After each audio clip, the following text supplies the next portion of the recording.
သာသနာတော်နှစ်2552ခုနှစ်ကောဇာတက္ကရာ1380ပြည့်နှစ်တဘူတွဲလာပြီကျော်17ရက်ရန်ကုန်တိုင်းဗဟန်းမြို့နယ်ဂျာတော်ရလမ်းမင်္ဂလာဈေးဓမ္မယုံတော်ကြီးအတွင်ဝယ်ဆင်ရင်ကျင်းပပြုလုပ်အပ်သည့်ညာဥယျာဓမ္မသဘင်အခမ်းအနားဝယ်ဟောကြားအပ်သောပဋ္ဌာန်းမြတ်ဒေသနာတရားတော်ဒီကနေ့ညဓမ္မသဘင်အခမ်းအနားကိုရွှေဘုန်းတော်သခင်ရှင်တော်မြတ်ဘုရား၏မဟာကရုဏာကုံအာယုပြုကတိကျူဖွဲ့ဆိုအပ်သောဝန္ဒနာပနာမအာတိတဂါထာကိုယူဆပူဇော်ခြင်းဖြင့်စတင်ကြရအောင်ယောကပဂောတိဟိပိယပမေယံကာလံကရွန်တောတိဒုက္ခရာနိခေရံကတောလောကဟိတယာနာထောနမောမဟာကရုဏိကတတတ္တ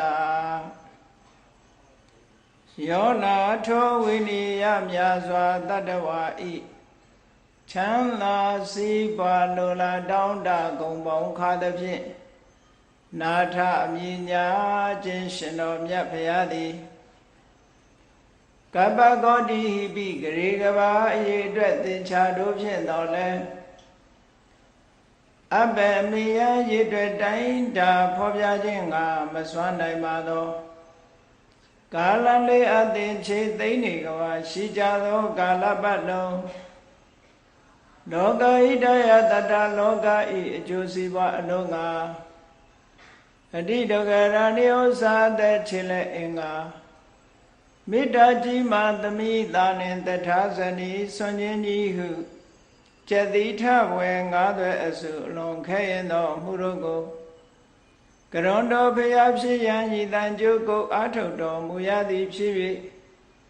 ခေရန်လက်ချေမျက်လုံးအသက်ဆုံးလည်းရဲ့နှလုံးစိတ်ဝံကိုရောဤပေမန်းခြင်းတို့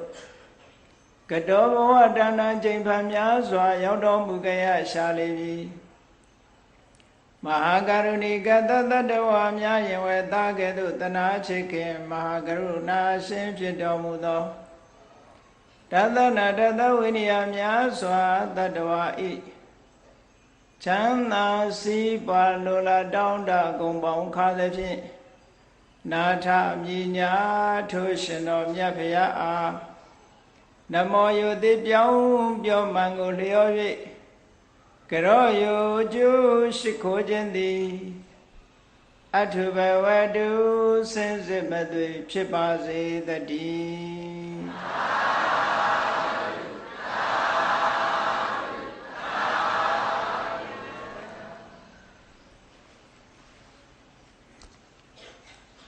ပဋ္ဌာန်းမြတ်ဒေသနာဒီတရားကောင်းစဉ်နဲ့ပဲဘုန်းကြီးတို့ဒီဓမ္မယုံကြီးပေါ်မှာ9ရက်တိတိဟောကြားမှာဖြစ်ပါတယ်ဒီကနေ့အပိုင်း1ဟောပြီးနောက်ရက်များမှာအပိုင်း2အပိုင်း3စသည်ဖြင့်ပဋ္ဌာန်းပစ္စည်း24ပစ္စည်းတစ်ခုစီတစ်ခုစီမိမိတို့ဘဝနဲ့ဘယ်လိုဆက်ဆိုင်ပြီးတော့ဘယ်လိုဆက်ဟပ်ယူရမယ်ဆိုတာကိုသိရှိနားလည်အောင်apply လုပ်တဲ့နည်းကိုအဓိကထားပြီးဟောပြောမှာဖြစ်ပါတယ်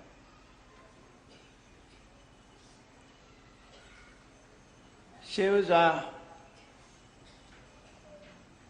ပဋ္ဌာန်းတရားတော်ကြီးကိုဟောကြားတော်မူခဲ့တဲ့မြတ်စွာဘုရားသခင်ကိုရောမြတ်ကြီးအမတန်ကျေဝန်းလာတဲ့ဒီပဋ္ဌာန်းတရားတော်ကြီးကို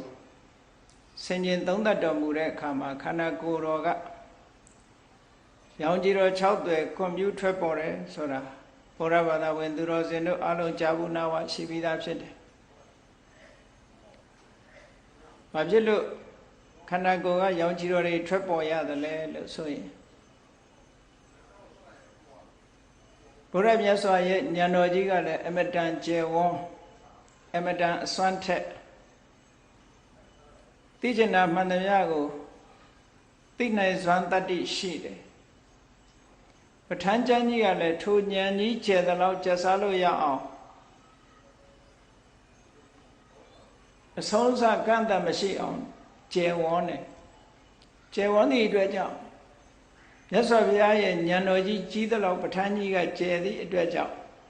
ဘုရားမြတ်စွာရဲ့ဉာဏ်တော်ဟာပဋ္ဌာန်းကျမ်းကြီးမှာအလွန်မွေးလျော်ပျော်ပိုင်းနှစ်ချိုက်ပြီးတော့ပီတိစိတ်များတဖွာဖွာဖြစ်ပေါ်စေတယ်ထိုပီတိနဲ့ရှင်သောစိတ်တွေကရှင်တော်မြတ်ဘုရားရဲ့ခန္ဓာကိုယ်မှာရှိတဲ့သွေးတွေသားတွေဖြူစင်ဝင်းလက်စေတော့ခန္ဓာကိုယ်ကရောင်ခြည်တွေဖိဖိထွက်လာဆိုလိုတာကတော့စိတ်တစရောင်ခြည် mind born ကာလာပေါ့နော်စိတ်ကြောင့်ဖြစ်ပေါ်လာတယ်အဲ့တော့တာမန်ပုဂ္ဂိုလ်တွေလည်းရှိတယ်လေပီတိဖြစ်နေတဲ့အချိန်မှာသူအသားအယောင်ဒေါသဖြစ်နေတဲ့အချိန်အသားအယောင်မတူအပြင်မှာအယောင်လက်မထွက်တော့လည်းပဲဒေါသဖြစ်နေတဲ့ပုဂ္ဂိုလ်ရဲ့အသားအယောင်နဲ့ပီတိဖြစ်နေတဲ့ပုဂ္ဂိုလ်ရဲ့အသားအယောင်မျက်နှာရိပ်မှာလာပြီးတော့ပေါ်တာမျိုးတွေရှိတယ်။မြတ်စွာဘုရားစိတ်တော်ကြတော့အလွန်တန်ရှင်းစင်ကြယ်သည့်အတွက်ကြောင့်ခန္ဓာကိုယ်မှာရှိတဲ့စိတ်တစရုပ်တွေဟာအလွန်တောက်ပြောင်လာစိတ်တစရုပ်တွေရဲ့အစွမ်းကြောင့်ကာမဇဥဒုဇရုပ်တို့ဟာလည်းပဲမိမ့်ချင်းမရှိတောက်ပြောင်လာတော့ခန္ဓာကိုယ်မှာရှိတဲ့ရုပ်ခန္ဓာရုပ်ပိုင်းဆိုင်ရာတွေဟာအယောင်တလက်လက်အညစ်အကြေးကင်းတော့အယောင်တလက်လက်ဝင်းပြောင်လာတယ်ဒါကြောင့်မို့ခန္ဓာကိုယ်တော်ကအသားတော်သွေးတော်ကစပြီးတော့သက်ဆိုင်ရာပင်ကိုယ်ရှိတဲ့အနေထအယောင်တွေဟာဖိတ်ဖိတ်တောက်လာပြီးတော့ရောင်ကြီးတော်6သွယ်ဆိုတာဖြစ်လာတာပေါ့ဒါအလုံးသိကြတဲ့အတိုင်းပဲရောင်ကြီးတော်6သွယ်ဆိုတာနီလပိတလောဟိတဩရတမေဇိထပပတရာတဲ့ညိုသောရောင်ကြီးတော်မြတ်စွာဘုရားရဲ့ခန္ဓာကိုယ်မှာအညိုရောင်အဆင်းရှိတဲ့သံပင်တို့မျက်လုံးတဲမှာရှိတဲ့အနက်ရောင်တို့မျက်ခုံးမွှေးတို့စသဖြင့်မြတ်စွာဘုရားရဲ့တဏ္ဍာမှာရှိတဲ့အနက်ရောင်အညိုရောင်ရှိတဲ့အရာတွေကဖိတ်ဖိတ်တောက်လာပြီးတော့ညိုသောရောင်ကြီးတော်တွေဖြစ်တယ်ဒီလိုသဘောပေါ့နောက်ခန္ဓာကိုယ်မှာရှိတဲ့အရည်တို့ဘာတို့ကမြတ်စွာဘုရားရဲ့အဆင်းကရွှေရောင်လိုဝါဝဲနေတဲ့အဆင်းရှိတော့အဲ့ဒီအဆင်းဒီဖိတ်ဖိတ်တောက်လာတဲ့အခါကျတော့ဝါသောရောင်ချီတော့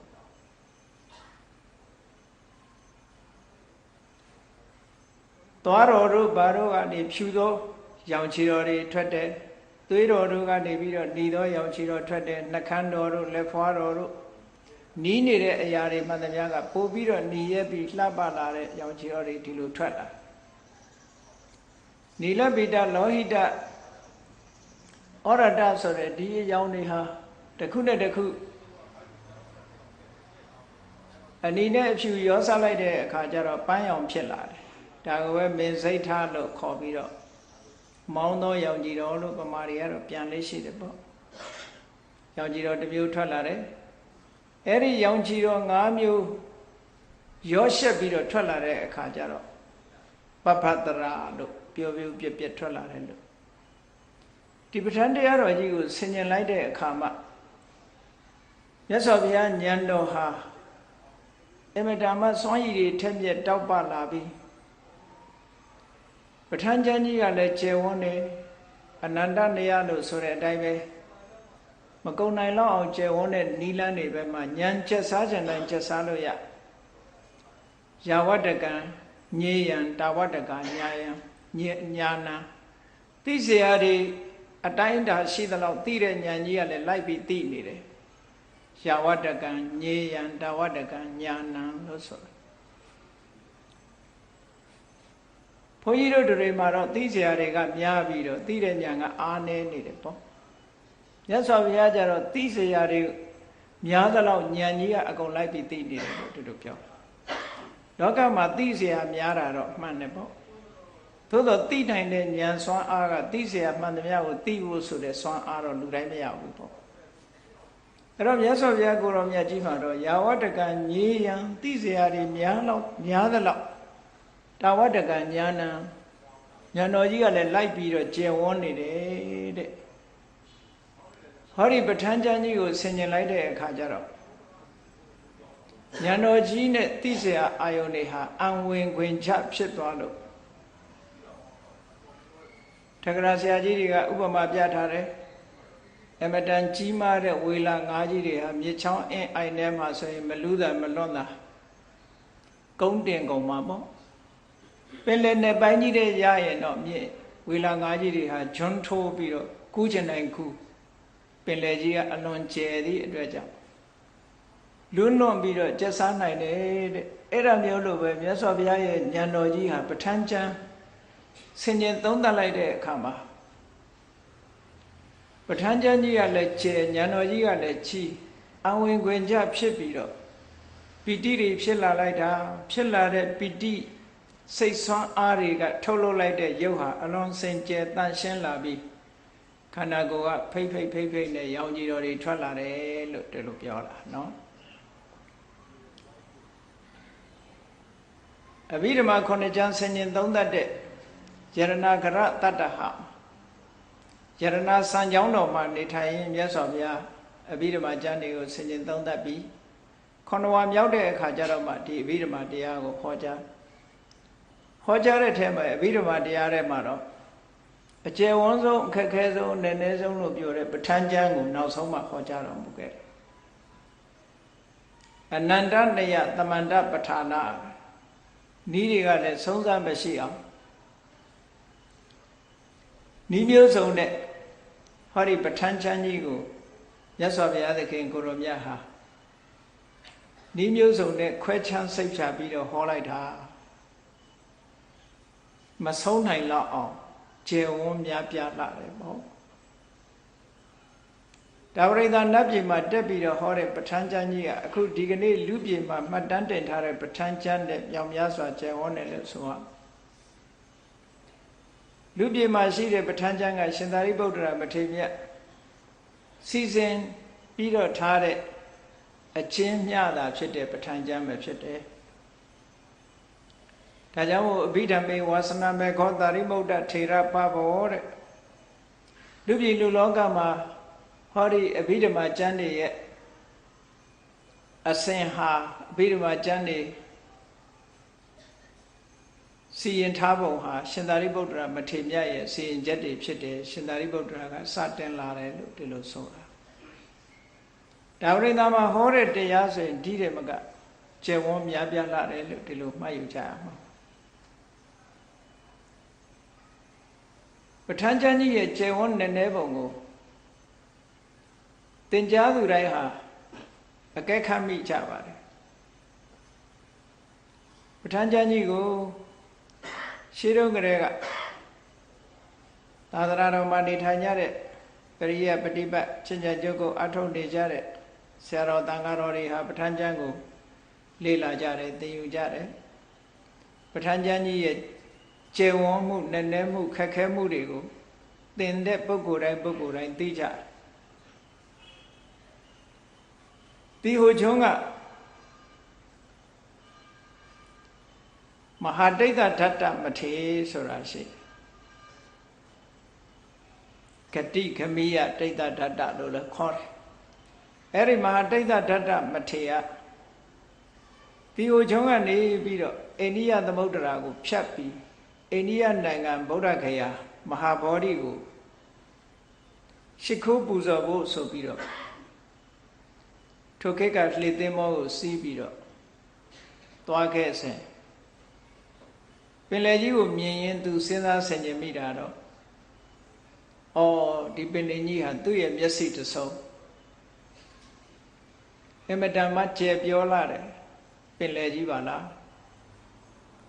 လှိုင်းလုံးကြီးတွေကလည်းပဲကြောက်ခမန်းလိလိ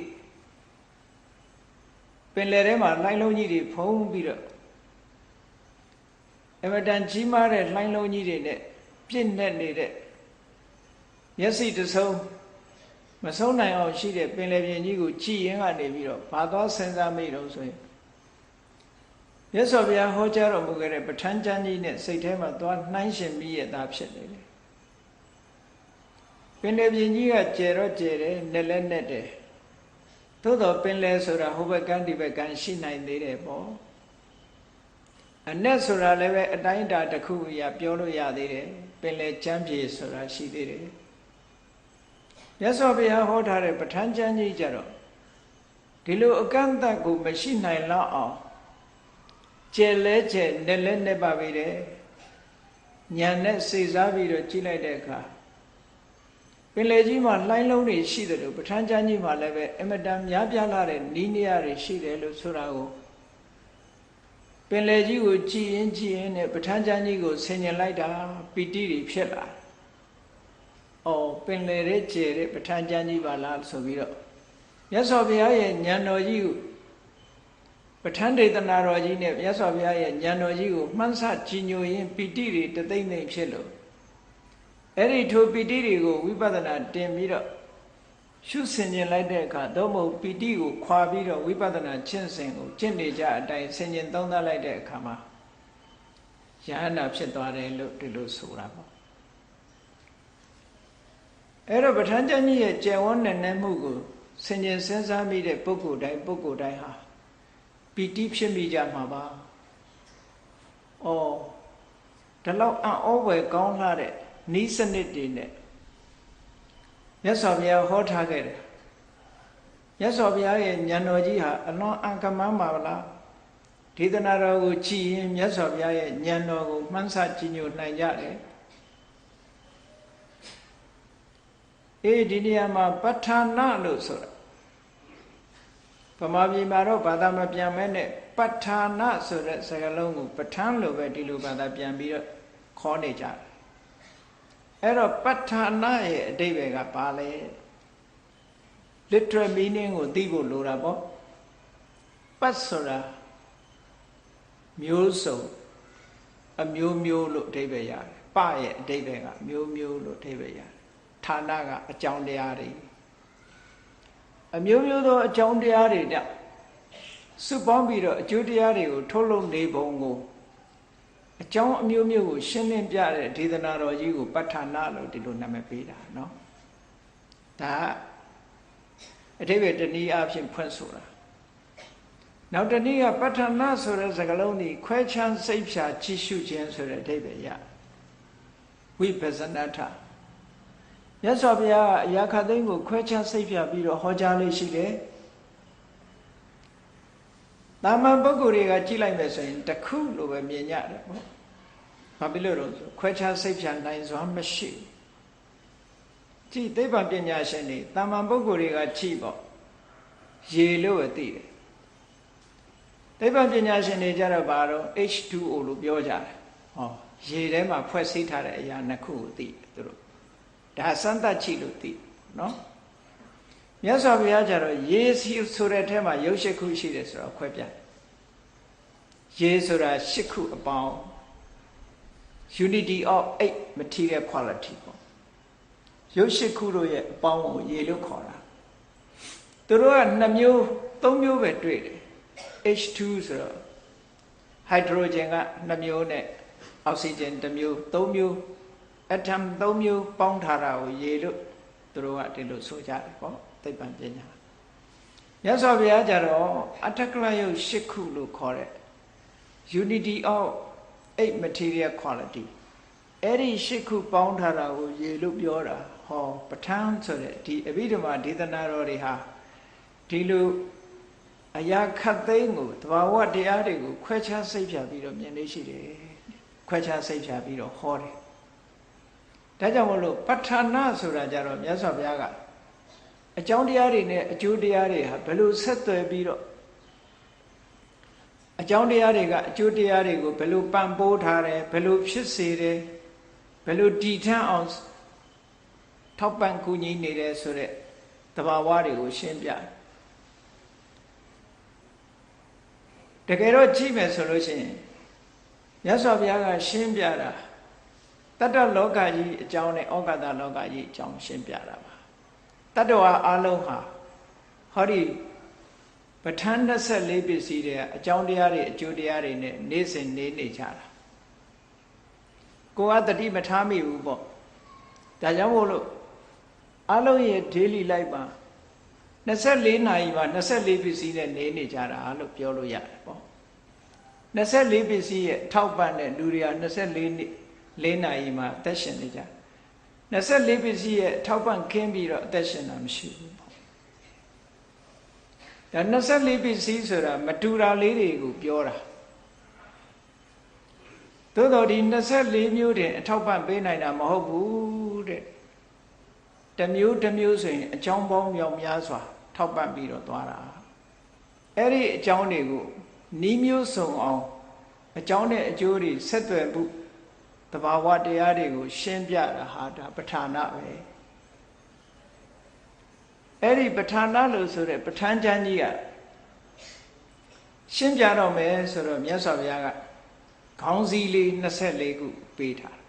အားလုံးသိတဲ့အတိုင်းဟေတုပစ္စယောအာရမဏပစ္စယောအဓိပတိပစ္စယောဆိုတဲ့ခေါင်းစည်း24မျိုးပေးထားပစ္စယလို့သုံးတဲ့စကားလုံးကဘာတော့ဆိုရင်ဖြစ်ပေါ်အောင်အကျိုးပြုတယ်သို့မဟုတ်ဖြစ်ပေါ်လာတဲ့အရာကိုယတ္တိနေအောင်အကျိုးပြုတယ်အဲ့ဒီအကြောင်းတရားကိုဆိုလို့အဲ့ဒါကိုခြေစုပြုတယ်လို့ခေါ်ကြတယ်ကျွန်တော်ကိုခြေစုပြုပြီးဗာလေးပေးစမ်းပါဆိုတခုလှုပ်ပေးတာပဲလေခြေစုပြုတယ်ဆိုတာအဲ့ဒီပစ္စယောဥပကာရကောခြေစုပြုတယ်ဆိုတဲ့စကားလုံးကနေလာတာပဲအဲ့တော့ခြေစုပြုတယ်ဆိုတာအကြောင်းတရားသည်မရှိသေးတာကိုရှိအောင်လုပ်ပေးတယ်ဒါတခုရှိပြီးသားကို maintenance လုပ်တယ်ရတ္တနေအောင်လုပ်ထားပေးတယ်ဟောဒီနှစ်ခုဟာပစ္စယရဲ့အတိတ်ပဲကဖြစ်စေတယ်တည်ထမ်းစေတယ်အဲ့ဒါကိုခြေစုပြုတယ်လို့ခေါ်တယ်ရှေ့ပိုင်းကခြေစုပြုပုံခြေစုပြုနည်း24ပစ္စည်းမှာရှေ့ကနေခေါ်သွားသေးတယ်ဟေတုပစ္စယောဟေတုဆိုတဲ့အဓိပ္ပာယ်ကတော့သူကဒီပြနေရာမှာဟေတုဆိုတာအကြောင်းတရားလို့ပဲတာမန်ရတယ်ဒီနေရာမှာတာမန်အကြောင်းတရားမဟုတ်ဘူးသူကခိုင်မြဲစေတတ်တဲ့အကြောင်းတရားဆက်လက်ရှင်သန်နေအောင်ထောက်ပံ့ပေးတဲ့အကြောင်းတရားဖြစ်ပေါ်စေပြီးဆက်လက်ရှင်သန်နေအောင်ထောက်ပံ့ပေးတဲ့သဘာဝတရားကိုဟေတုလို့ခေါ်တယ်အာရမဏဆိုတာစိတ်ရဲ့ပျော်မွေ့ရာစိတ်ရဲ့ဖြစ်ပေါ်ရာအကြောင်းတရားတွေအာယုံအကြောင်းတရားတွေအဓိပတိဆိုတာကြတော့ဖြစ်ပေါ်လာတဲ့စိတ်ကိုလွှမ်းမိုးထားနိုင်တဲ့သဘာဝတရားကိုပြောတာအနန္တရတို့သမဏန္တရတို့ဆိုတာရှေ့စိတ်နဲ့နောက်စိတ်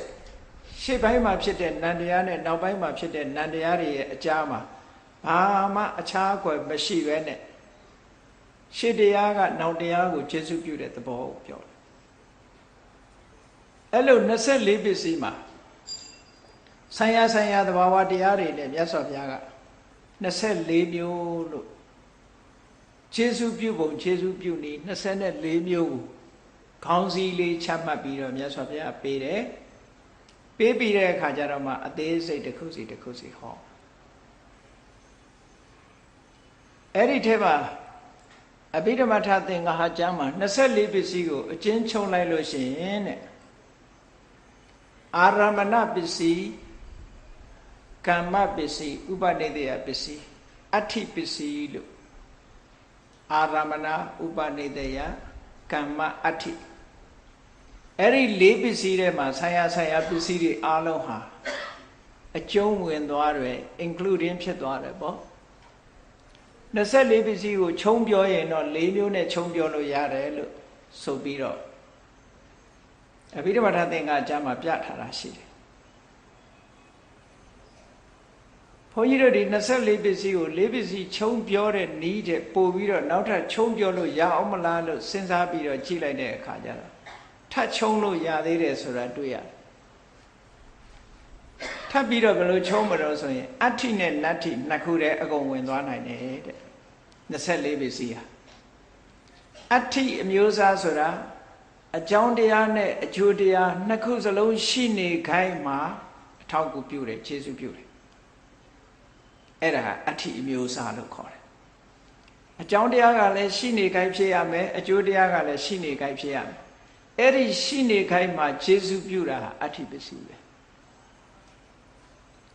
နတ္ထိပစ္စည်းဆိုတာကမရှိတော့တဲ့နောက်မှာကျေစုပြုတာ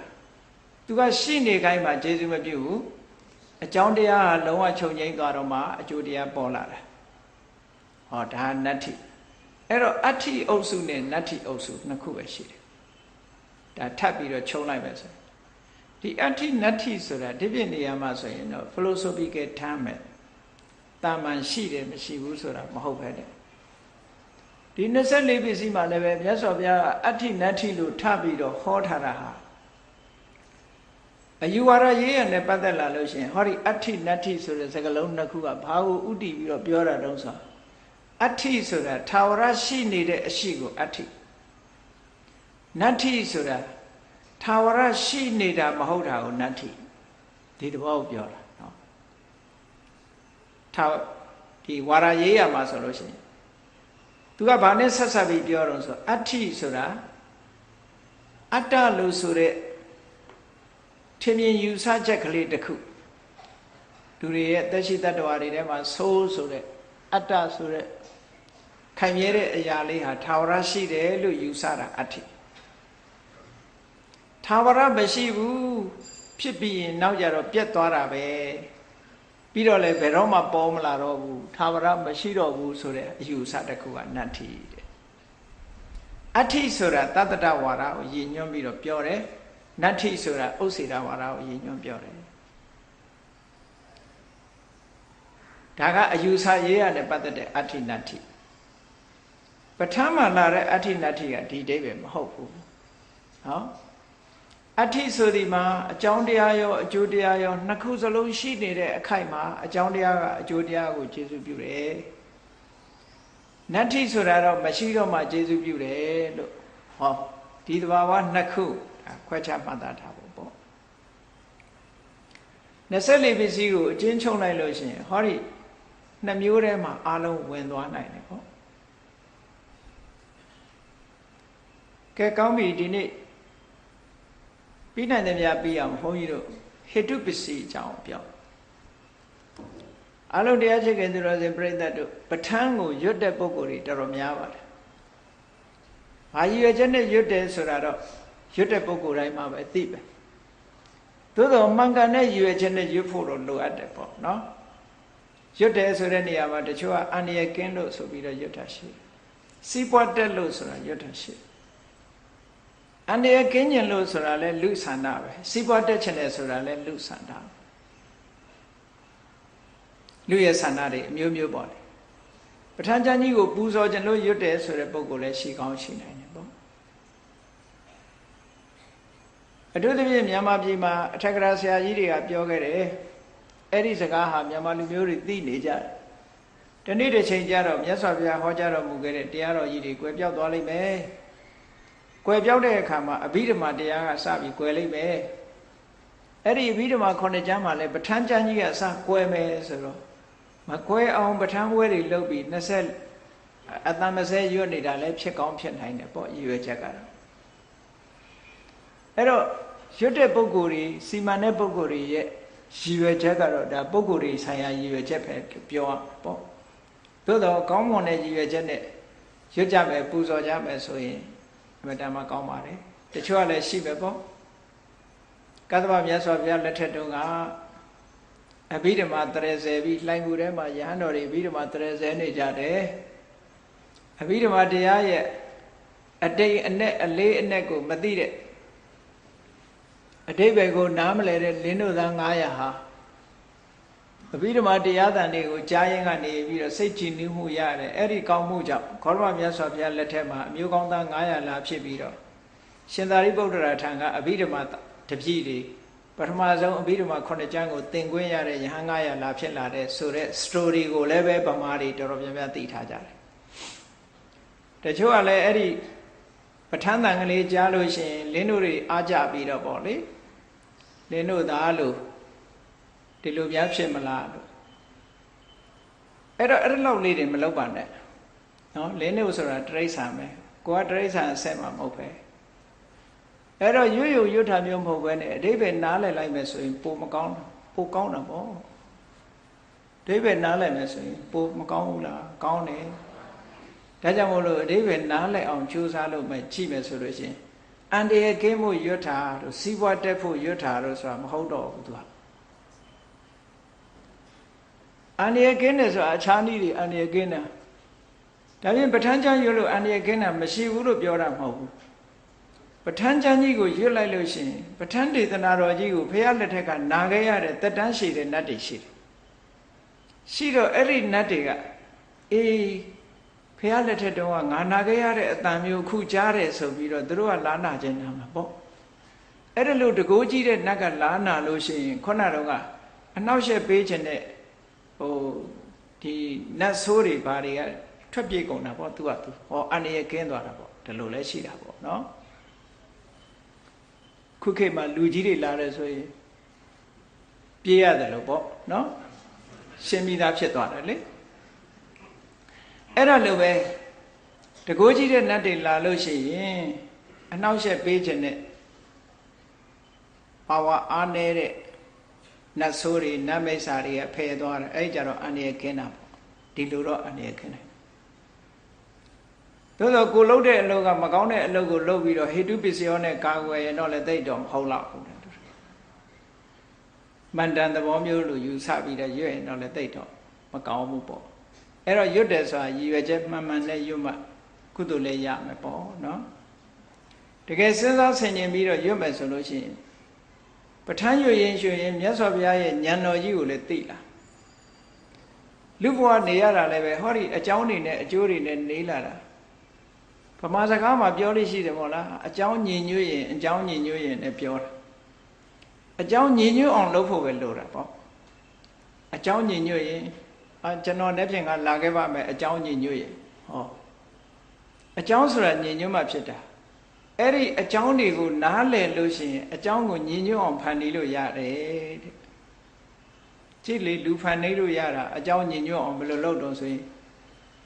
မျိုးစိလေးတစ်စိကအပင်ပေါက်စေခြင်းလို့ရှိရင်အကြောင်းညင်ညွတ်အောင်လုပ်ပေးလိုက်တယ်မြေထဲမှာချဆိုင်ရေလေးလောင်းပေးတာဒါအကြောင်းညင်ညွတ်အောင်လုပ်ပေးလိုက်တာပဲလေကိုကနေပြီးတော့တစ်ပင်ကိုမန်းမှုတ်ပြီးတော့အပင်ပေါက်အောင်လုပ်ခိုင်းလို့မှမရတာမလုပ်ပေးရတော့မြေနဲ့ရေနဲ့တွေ့ပေးတာပဲမြေနဲ့ရေနဲ့တွေ့ပေးတယ်ပိုးကောင်မွားကောင်ဖယ်ရှားပေးတယ်နေဘူးလေးတွေရအောင်လုပ်ပေးတယ်ဒီနည်းဖြင့်တစ်ပင်လေးကမျိုးစိလေးကအပင်လေးပေါက်လာပြီးတော့ရှင်သန်လာတာမဟုတ်လားဒါအကြောင်းတရားတွေညင်ညွတ်အောင်လုပ်ပေးတာသဘောပဲ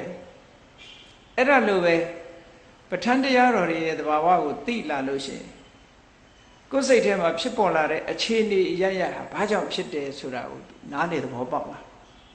ဖြစ်လာလို့ရှိရင်ဩဒီအကြောင်းကြောင့်ဖြစ်နေတာကိုဒီအကြောင်းကိုဖယ်လိုက်ရင်ဒီအကျိုးမရှိတော့ဘူးပေါ့ကိုမလိုချင်တဲ့အကျိုးတွေကိုထွက်နေတယ်ဆိုရင်ငါမှမလိုချင်တဲ့အကြောင်းတရားတွေရှိနေတယ်အဲ့ဒီမလိုချင်တဲ့အကြောင်းတရားတွေကိုဖယ်လိုက်တာနဲ့တပြိုင်တည်းမလိုချင်တဲ့အကျိုးတွေလည်းပြုတ်သွားမှာပဲ။အော်ငါမှလိုချင်တဲ့အကြောင်းတရားတွေမရဘူးဘာလို့တော့ငါမှလိုချင်စရာကောင်းတဲ့အကျိုးတရားတွေကိုဖြစ်ပေါ်စေတတ်တဲ့အကြောင်းတရားတွေမရှိသေးဘူးဆိုဟောထူထောင်ပေးရမှာပေါ့။အဲ့ဒီအကြောင်းတရားတွေကိုထူထောင်ပေးလိုက်တာနဲ့တပြိုင်တည်းကိုလိုချင်တဲ့အကျိုးတရားတွေရလာမှာပဲလေ။ဒါလောကကြီးမှာတေချာစဉ်းစားရင်အရာခတ်သိမ်းဟာအကြောင်းနဲ့အကျိုးကြီးပဲ။အကြောင်းကင်းတဲ့အရာဆိုတာလောကမှာမရှိဘူးမြတ်စွာဘုရားရဲ့တရားတော်တွေဟာလည်းပဲအကြောင်းအကျိုးကိုအဓိကထားဟောလို့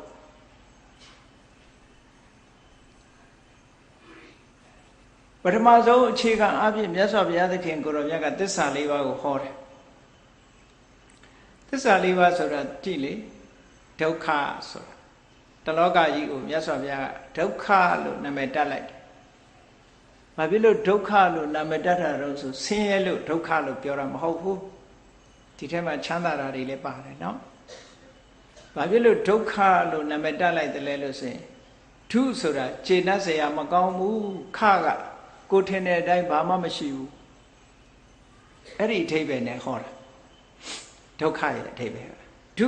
ခြေနှက်เสียမကောင်းတဲ့အပြင်ခဘာမှမရှိဘူးကိုထင်တာတခုမှမဟုတ်ဘူးလို့ပြောဟုတ်တယ်လေလူတွေထင်းနေတာနဲ့တခြားစီပဲ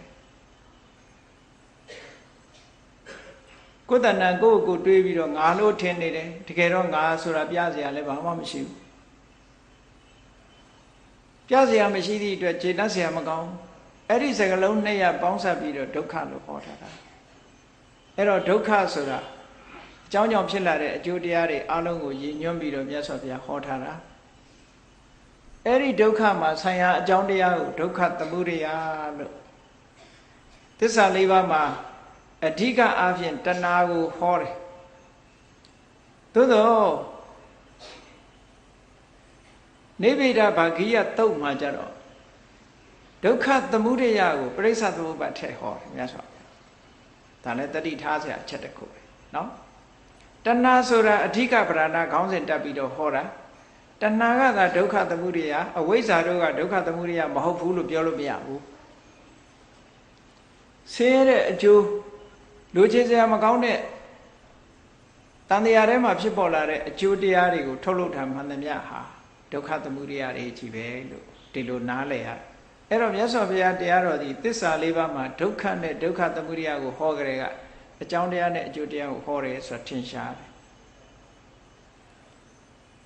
ရှင်သာရိပုတ္တရာမထေရမြတ်ကဘုရားဘာသာသာသနာတော်မြတ်ကြီးကိုဘုရားဘာသာမဖြစ်ခင်ကသာသနာတော်ထဲဝင်မလာခင်ကသင်္ဆယဆရာကြီးရဲ့ပရပိုက်သာသနာမှာသူကပထမဆုံးဝင်ပြီးတော့လေးလာပရပိုက်အဖြစ်နဲ့နေတယ်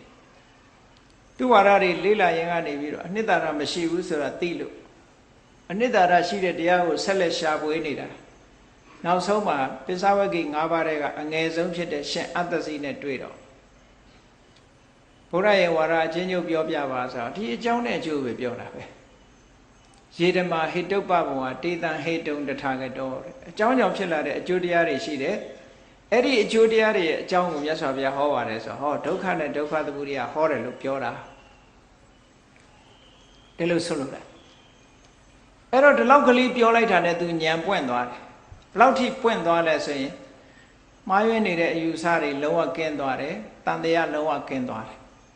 အဲ့ဒါကိုပဲစာလို့ပြောရင်ဒိဋ္ဌိဝိသိကိစ္စကွာသွားတယ်ပြောတာပေါ့သောတာပန်ဖြစ်တယ်ဆိုတာအဲ့ဒါဒိဋ္ဌိဝိသိကိစ္စကင်းသွားတယ်အဲ့တော့မြတ်စွာဘုရားရဲ့ဝါဒသည်အကြောင်းနဲ့အကျိုးကိုရှင်းပြတဲ့ဝါဒအဲ့ဒီသစ္စာ၄ပါးကိုပဲအကျယ်ချဲ့ပြီးတော့ပြောလိုက်တဲ့အခါကျတော့ပဋိစ္စသမုပ္ပါဒ်ထပ်ပြီးတော့အကျယ်ချဲ့လိုက်တာကြည့်ဒုက္ခသမုဒယကအဝိဇ္ဇာဒုက္ခကသင်္ခါရဝိဇ္ဇာပစ္စယသင်္ခါရဒုက္ခနဲ့ဒုက္ခသမုဒယပဲအဲ့ဒီပါသင်္ခါရပစ္စယဝိညာဏသင်္ခါရကဒုက္ခသမုဒယဝိညာဏကဒုက္ခဆိုပြီးတဲ့အကြောင်းနဲ့အကျိုးပရိစ္ဆေသမုပ္ပါဒ်ကဘာဆိုလိုတာတုံးလို့ဆိုလို့ရှိရင်အကြောင်းနဲ့အကျိုးသည်တစ်ခုနဲ့တစ်ခုဆက်ဆက်နေတယ်လို့ဒါကြောင့်မို့ dependent origination တစ်ခုနဲ့တစ်ခုမိတိနေတယ်ကင်းကွာလွတ်လပ်နေတာမဟုတ်ဘူးပရိစ္ဆေသမုပ္ပါဒ်ကိုပဋိစ္စဆိုတာအကြောင်းတစ်ခုကိုအကြောင်းပြုပြီးတော့မှသမုပ္ပါဒဖြစ်စေတယ်လို့ဒီလိုဆိုလိုတာအကြောင်းဒီပင်လည်းအကြောင်းတစ်ခုရှိရသေးတယ်တဲ့ဒါကြောင့်မို့လို့ဘုရားတရားတော်ရအကြောင်းမဲ့အကြောင်းဆိုတာမရှိဘူးအကြောင်းမဲ့ဆိုတာမရှိဘူး first cause မရှိဘူး causeless cause မရှိဘူးလို့ဆိုလို့တယ်ပေါ့တခြားဝါဒတွေမှာအရာရာကိုသာဝရဘုရားကဖန်ဆင်းတယ်လို့ပြောမယ်ဆိုရင်သာဝရဘုရားကြတော့ဘယ်သူဖန်ဆင်းတာတော့ဆိုမရှိတော့အဲ့ဒါ causeless လို့ခေါ်တယ် first cause ဟာသာဝရဘုရားပဲသာဝရဘုရားဒီ first cause သာဝရဘုရားရဲ့ရှေ့က cause ရှိသေးလားမရှိတော့ပြတ်သွားဗုဒ္ဓဘာသာမှာဗုဒ္ဓရဲ့တရားတော်မှာအဲ့လိုမရှိဘူး first cause မရှိဘူး causeless cause မရှိဘူးအကြောင်းနဲ့အကျိုးသည်အပြန်အလှန်ဆက်သွယ်ပြီးတော့နေကြတယ်တဲ့ပြန်လှန်ဆက်သွယ်ပြီးတော့နေကြတယ်အကြောင်းကလည်းအကျိုးဖြစ်သွားတာပဲအကျိုးကလည်းအကြောင်းဖြစ်သွားတာပဲဆောင်ရွက်မှုကိုကြည့်ပြီးတော့ပြောတာဒါလည်းဟုတ်တာပဲလေကဲလောကမှာလူတွေကိုကြည့်လိုက်ပေါ့အမှန်အားဖြင့်ပြောမယ်ဆိုရင်အမေနဲ့သားသမီးပဲပြောအောင်အမေကသူကအမြဲတမ်းအမေဘက်ကနေတာဟုတ်ကဲ့လားသူလည်းအမေရှိတယ်လေသူ့အမေနဲ့ပြောမယ်ဆိုရင်သူကသမီးပဲဖြစ်တယ်အမေမဖြစ်ဘူးဟုတ် ဟုတ်တယ်မဟုတ်လားသူ့ကိုအမေလို့ခေါ်တာကသူသားသမီးဘက်ကနေကြည်တာသူ့ရဲ့အမေဘက်ကနေကြည်မယ်ဆိုလို့ရှိရင် तू ကသမီးလေဟောသူသားသမီးဘက်ကကြည်မှ तू ကအမေဖြစ်တယ်ထို့တူပဲအကြောင်းနဲ့အကျိုးဆိုတာအဲ့ဒါလို့သွားနေတာလို့ပြောတာအကြောင်းဘက်ကနေကြည့်လိုက်တဲ့အခါအကျိုးလို့ခေါ်တယ်အကျိုးဘက်ကနေကြည့်လိုက်ရင်အကြောင်းလို့ခေါ်ပြန်တယ်ဒါကို mutual relation လို့ခေါ်တယ်အပြန်အလှန်ဆက်သွယ်နေတဲ့သဘောတဲ့အဲ့ဒီပဋိစ္စသမုပ္ပါဒ်ကိုတခါအကျယ်ချဲ့ပြီးတော့ဟောလိုက်တဲ့အခါမှာပဋိစ္စသမုပ္ပါဒ်ကမြတ်စွာဘုရားဟောတယ်အကြောင်းတရားရဲ့အကျိုးတရားရဲ့အကြောင်းတရားရဲ့အကျိုးတရားရဲ့ဟောဒီနှစ်ခုတည်းပဲဟောသွားတယ်ပဋ္ဌာန်းဆိုတဲ့အခါကျတဲ့ပဋ္ဌာန်းတရားတော်ကြီးကြတော့အဲ့ဒါလို့မဟုတ်တော့အကြောင်းတရားကိုလည်းထုတ်ပြတယ်အကျိုးတရားကိုလည်းထုတ်ပြတယ်အဲ့ဒီအကြောင်းတရားကနေပြီးတော့ဒီအကျိုးတရားကိုခြေဆုပြုတဲ့အခါမှာဘယ်လိုစွမ်းရည်တတ္တိတွေအသုံးပြုတယ်ဆိုတာထုတ်ပြဟောတခုပို့လာဒါပြောတာနော်ပရိစ္ဆသမုပ္ပါဒ်ကအကြောင်းတရားနဲ့အကျိုးတရားနှစ်ခုတည်းတင်ရှင်းပြတယ်ပဋ္ဌာန်းကြတော့အကြောင်းတရားကိုလည်းရှင်းပြတယ်ထိုအကြောင်းတရားကထုတ်လုပ်လိုက်တဲ့သို့မဟုတ်ဒီစေတဲ့အကျိုးတရားကိုလည်းထုတ်ပြတယ်အဲ့ဒါလို့ဖြစ်စေဒီစေတတ်တဲ့အကြောင်းတရားရဲ့စွမ်းရည်တတ္တိကိုလည်းထုတ်ပြတယ်သူ့မှာဘာစွမ်းရည်တွေရှိသလဲဘာစွမ်းရည်နဲ့သူကဒီလိုလောက်ထားတာလဲတတ္တိဆိုတာရှိတာပဲအကြောင်းတရားမှာဆိုင်ရာတတ္တိလေးတွေမရှိဘဲနဲ့သူကအကျိုးတရားတစ်ခုကိုမဖြစ်စေနဲ့တတ္တိဆိုတာစွမ်းနိုင်တဲ့ capability energy ဒါကိုပြောတာเนาะ energy စွမ်းအင်ပေါ့အဲ့ဒီစွမ်းအင်လေးတွေကိုအသုံးပြုပြီးတဲ့အခါကျတော့မှခုနအကျိုးတရားဆိုတာဖြစ်ပေါ်လာတာပေါ့အရာခတ်သိမ်းမှာသူကလည်းသူအကြောင်းတရားမှာသူ့ရဲ့ energy လေးတွေရှိတယ်အဲ့ဒီ energy လေးတွေကြောင့်အကျိုးတရားပေါ်လာတာလို့ဒါပြောတာเนาะအဲ့တော့ပဋ္ဌာန်းကြတော့ရသော်ဗျာပြည့်ပြည့်စုံစုံဟောလိုက်တယ်အကြောင်းတရားကိုလည်းဟောတယ်အကျိုးတရားကိုလည်းဟောတယ်အကြောင်းတရားရဲ့တတ္တိကိုလည်းဟောတယ်ဆိုသုံးမျိုးဟောထားတာအဲ့ဒါကြောင့်မို့လို့စွမ်းရည်တတ္တိတွေရဲ့နာမည်အနေနဲ့24ပစ္စည်းကိုမြတ်စွာဘုရားအသုံးပြုတယ်ဟေတုပစ္စယောအာရမဏပစ္စယောအသုံးပြုတဲ့အသုံးပြုပုံသူပြုနည်းအကြောင်းတရားရဲ့စွမ်းရည်တတ္တိတွေကိုထုတ်ဖော်ပြီးတော့ဟောထားတာတဲ့အဲ့တော့ပဋိစ္စသမုပ္ပါဒ်တဲ့တစ်ချက်ပို့သွားတယ်ပဋ္ဌာန်းတရားကြီးကပို့ပြီးတော့ပြည့်စုံသွားတယ်ပဋိစ္စသမုပ္ပါဒ်ကိုဖွင့်ဆိုတဲ့ရှင်မဗုဒ္ဓဂေါတအထက်ကရာဆရာကြီးကပဋိစ္စသမုပ္ပါဒ်နဲ့ပဋ္ဌာန်းကိုရောပြီးတော့ဖွင့်ပြတယ်ပဋိစ္စသမုပ္ပါဒ်ကြီးတတ်တတ်ဆိုလို့ရှိရင်ပဋ္ဌာန်းမပါဘူးအဲ့တော့ပဋိစ္စသမုပ္ပါဒ်နဲ့ပဋ္ဌာန်းကိုတွဲပြလိုက်တဲ့အခါကျတော့ပို့ပြီးတော့နည်းနည်းလာတယ်ပေါ့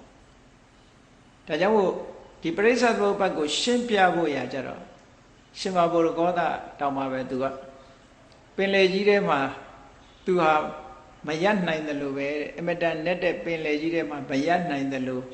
ဒါရှင်းပြဖို့သူ့ညာဟာအမတန်ကိုကြိုးစားရပါတယ်လို့ပြောတာเนาะအမတန်ကိုကြိုးစားရပါတယ်အမတန်ခက်ခဲပါတယ်ဘာလို့လဲဆိုပဋ္ဌာန်းကြီးကြီးပါထည့်ပြီးတော့ပရိစ္ဆသမုပ္ပါဒ်ထဲမှာထည့်ပြောတာသူပြောပုံပြောနည်းလေးကအဝိဇ္ဇာကနေပြီးသင်္ခါရကိုခြေစွပြုတယ်ဆိုတဲ့နေရာမှာဘာတတ္တိကိုခြေစွပြုတယ်လဲဆိုတော့ပဋိစ္စသမုပ္ပါဒ်မှာမပါဘူးပဋ္ဌာန်းကနေပြီးဆက်သွယ်ပြီးတော့ပြောလို့ရတယ်ပေါ့အဝိဇ္ဇာသည်သင်္ခါရကိုဖြစ်စေတယ်အဝိဇ္ဇာပစ္စယသင်္ခါရဘယ်လိုစွမ်းရည်တတ္တိတွေမှာအဝိဇ္ဇာရှိတယ်လဲဘာကြောင့်သင်္ခါရကိုသူကအထောက်ကူပြုနိုင်တယ်လဲဆိုတဲ့ဟောခြေစွပြုပုံခြေစွပြုနည်းတွေကိုဝိသုဒ္ဓိမက်မှာအသေးချာရှင်းပြီးတော့ဟောရေးထားတာရှိတယ်ပေါ့ဒါတောင်အကျဉ်းအဖြစ်ရှင်းထားတာအေးကောင်းပြီတရားဓမ္မဆိုတာတစ်ခုနဲ့တစ်ခုဒီလိုပဲဆက်သွယ်ပြီးတော့နေတာဖြစ်သောကြောင့်ဘုန်းကြီးတို့တွေအပြန်အလှန်နားလည်ဖို့ရအတွက်ဆက်သွယ်မှုကိုချိကြရအောင်ပဋ္ဌာန်းတရားတော်ကြီးကိုရွတ်ဖတ်ပူဇော်နေတဲ့ပုဂ္ဂိုလ်တွေလည်းပဲရွတ်ဖတ်ပူဇော်ရင်အာယုံပြုတ်နိုင်အောင်ပါဠိလေးကိုဘုန်းကနည်းနည်းတော့ရွတ်ပြမယ်ပေါ့နော်ဟေတုပစ္စယောတိဟေတုတံပြုတ်တကာနံဓမ္မာနံတံသမုဋ္ဌာနာနိစ္စရူပနာဟေတုပစ္စေနပစ္စယောဟောဟေတုပစ္စည်းရဲ့အကြောင်းရွရင်အာယုံပြုလို့ရတာပေါ့ မြတ်စွာဘုရားပထမဆုံးဟေတုပစ္စည်းကိုဟောတယ်ဟေတုဆိုတာအဲ့ဒီမှာအပိုက်ကလေးတွေအရင်ခွဲကြည့်လိုက်ဟေတုဆိုတာစကားလုံးတစ်ခုဟေတုတံပြုတ်တကာနံဓမ္မာနံတံသမုဋ္ဌာနာနိစ္စရူပနံအဲ့ဒါလေးကပုစုတစ်ခုဟေတုပစ္စယေနဆိုတာပုစုတစ်ခုပုတ်ကလေးတစ်ခုပစ္စယောနောက်ဆုံးကနိဂုံးကအဲ့ဒီမှာစကားရပ်ကိုခွဲကြည့်လိုက်မယ်ဆိုရင်ဟေတုလို့ nominative case လို့ခေါ်တာပေါ့ပထမန္တ nominative case နဲ့ပြလိုက်တယ်ဟေတုဒါကပစ္စည်းကိုဖော်ပြတယ်ဟေတုတံပြုတ်တကာနံဓမ္မာနံတံသမုဋ္ဌာနာနိစ္စရူပနံလို့ဟောတံပရံပုံနဲ့ပြတာကဒီ genetic dative case လို့ခေါ်တယ် dative case နဲ့ပြတဲ့စကားလုံးကအကျိုးတရားကိုဖော်ပြတယ်ဟေတုပစ္စေနာလို့ဆိုတာပစ္စယတတ္တိကိုဖော်ပြတယ်လို့အပိုင်း၃ပိုင်းရှိတယ်ပေါ့ကြည့်ပါစို့အပိုင်း၃ပိုင်းဒါပါဠိကိုရွတ်ဖတ်တဲ့ပုဂ္ဂိုလ်တွေအတွက်ဒါစဉ်းစားလို့ရအောင်ကဲဟေတုလို့ဆိုတာမြန်မာကဟေတုကိုအဓိပ္ပာယ်မပြန်တော့ဘူးဟိတ်လို့ပဲပြောလိုက်တယ်နော်ဟိတ်ဆိုတော့ဘာမှတော့မသိတော့ဘူးပေါ့စာပေဝေါဟာရတစ်ခုဖြစ်သွားတယ်ဟေတုဆိုတဲ့စကားလုံးကိုနောက်ကတုဖြုတ်ထားပြီးဟိတ်ပဲခေါ်လိုက်တယ်ပေါ့အခုတော့နောက်ကတီနဲ့တတ်ပြီးတော့ဟိတ်ဆိုတဲ့အတန်ပီအောင်ရေးတယ်ပေါ့အမှန်စဖြစ်တော့ကတော့ဟေတုဟေတ်ဒီလိုပြောတဲ့သဘောပေါ့နော်နောက်ကတုကိုတကိုအတန်တဝက်ယူပြီးတော့ဟိတ်လို့ဒီလိုပြောလိုက်တဲ့စကားတစ်ခုနာထဆိုတဲ့စကားလုံးကိုနတ်လို့ပြောလိုက်တယ်လို့ပေါ့ဒါကအိန္ဒိယမှာလည်းဒီတိုင်းပဲထုံးစံအိန္ဒိယမှာဒီသူတို့အိန္ဒိယစကားနဲ့ဒီပါဠိစကားတွေကအများကြီးဆင်ဆင်တူတာတွေရှိတယ်ပေါ့ဥပမာပဲမဂရဆိုတဲ့ပုဂ္ဂိုလ်အိန္ဒိယသားတွေခေါ်ခိုင်းလို့ရှိရင်မဂတ်လို့ပဲခေါ်တယ်သူမဂဒလို့ဓာတ်ကိုပြီးအောင်မဖတ်ဘူးမဂတ်ဒါမို့မဂရ University ကိုသူတို့ခေါ်ရင်မဂတ် University အဲ့လိုပဲပြောတယ်အဲ့ဒါမျိုးလိုပဲဟေတုကိုဟိတ်လို့ရှေ့ကအတန်လေးတင်ယူလိုက်ပြီးတော့နောက်ကတဝက်တန်လေးနဲ့ခေါ်ထားတာဒါဖြင့်ဟေတုဆိုတာဘာတော့ဆိုအဘိဓမ္မာကဟေတုဆိုတဲ့စကားလုံးကိုသုံးပြီးတော့ဖော်ပြတဲ့တရား6မျိုးရှိပါတယ်တဲ့ဒါကိုမှတ်ထားဖို့ပေါ့6မျိုးကဘာတွေခေါ်တာတော့ဆိုရင်အလုံးသိနေကြတဲ့အတိုင်းလောဘရယ်ဒေါသရယ်မောဟရယ်အလောဘရယ်အဒေါသရယ်အမောဟရယ်ဟော6ခုဖြစ်သွားတယ်ဟိုက negative နဲ့သွားတာလောဘဒေါသမောဟအဲ့ဒါကို negative ထည့်လိုက်တဲ့အခါအလောဘအဒေါသအမောဟဒီစကားလုံးလေးတွေအဓိပ္ပာယ်ကိုယဉ်ကြည့်မယ်ဆိုရင်လောဘအလောဘဒေါသအဒေါသမောဟအမောဟအပြန်အလှန်သုံးပြုထားပုံကိုကြည့်ဒီနေရာမှာအရဲ့အဓိပ္ပာယ်ကမရှိဘူးဆိုတာလေးတင်ဖော်ပြတာမဟုတ်ဘူးအရဲ့အဓိပ္ပာယ်ကပฏิပက္ခဆိုတဲ့အဓိပ္ပာယ်ကိုဖော်ပြတယ်ဆန့်ကျင်တယ်ဆိုတဲ့အဓိပ္ပာယ်ကိုဖော်ပြတယ်အဲ့တော့ဆိုပါစို့လောဘဆိုတာလိုချင်တယ်အလောဘဆိုတာလောဘမရှိတာကိုပြောတာဒီလိုမဟုတ်ဘူးဒီအဓိပ္ပာယ်မဟုတ်ဘူးเนาะလောဘဆိုတာလိုချင်တဲ့သဘောအလောဘဆိုတာအဲ့ဒီလိုချင်တဲ့သဘောကိုဖယ်ရှားပြစ်နိုင်တဲ့သဘောမှာအလောဘဒါကြောင့်မို့လို့လောဘမရှိဘူးဆိုတာအိတ်နေတဲ့အချိန်လဲလောဘမရှိဘူးလေအဲ့ဒါအလောဘလို့ခေါ်လို့ရမလားမရဘူးစိတ်ဆိုးနေတဲ့အချိန်ရောလောဘရှိရလားမရှိဘူးအဲ့ဒီအချိန်မှာအလောဘလို့ခေါ်လို့ရမလားမရဘူးဒါကြောင့်မို့လို့လောဘကို craving လို့ပြန်မယ်အလောဘကြတော့ non craving လို့ပြန်မယ်ဆိုလို့ရှိရင်နည်းနည်းပေါ့သွားတယ် non craving ဆိုတာ craving မရှိဘူးဆိုတဲ့အဓိပ္ပာယ်သွားရောက်တယ်မရှိုံလေးတက်တက်ကိုပြောတာမဟုတ်ဘူးဒါကြောင့်မို့ anti craving ဆိုလို့ရှိရင် craving ကိုဖျက်ဆီးဖြစ်တယ်ဟောဒီအဓိပ္ပာယ်ထီအောင်စွန့်ရင်တတ်တရှိတယ်သူဒါကြောင့်မို့ပฏิပက္ခနဲ့ဟောလို့ထက္ကရာတွေကဖွင့်တာမိတ္တဆိုတာမိတ်ဆွေအမိတ္တဆိုတာမိတ်ဆွေမဟုတ်ဘူးမိတ်ဆွေမဟုတ်တဲ့လူကကိုယ်နဲ့မသိတဲ့လူတွေမိတ်ဆွေမဟုတ်တာတွေအများကြီးသို့သောအမိတ္တဆိုတာရန်သူကိုပြောတာမိတ်ဆွေမဟုတ်ရင်လည်းမဟုတ်ဘူးเนาะအဲ့ဒီစကားလုံးမှာရှိတာလို့ပဲလောဘဆိုတာလိုချင်တဲ့သဘောအလောဘဆိုတာလိုချင်တဲ့သဘောရဲ့ဆန့်ကျင်တဲ့သဘောလို့ဒီလိုဆိုလိုတယ် မလို့ခြင်းယုံတသက်ကိုပြောတာမဟုတ်ဘူးဒီလိုနားလည်ရမှာနော်ဒေါသဆိုတာလည်းထို့တူပဲအင်္ဂလိပ်လိုပြန်တော့ hatred လို့ပြန်တယ်မုန်းတီးခြင်းတစ်မျိုးတည်းတင်ဒေါသမဟုတ်ဘူး fear ကြောက်တာလည်းဒေါသပဲကြောက်တာလည်းဒေါသလို့ခေါ်တယ်မုန်းတာလည်းဒေါသပဲကြောက်တာလည်းဒေါသပဲဟော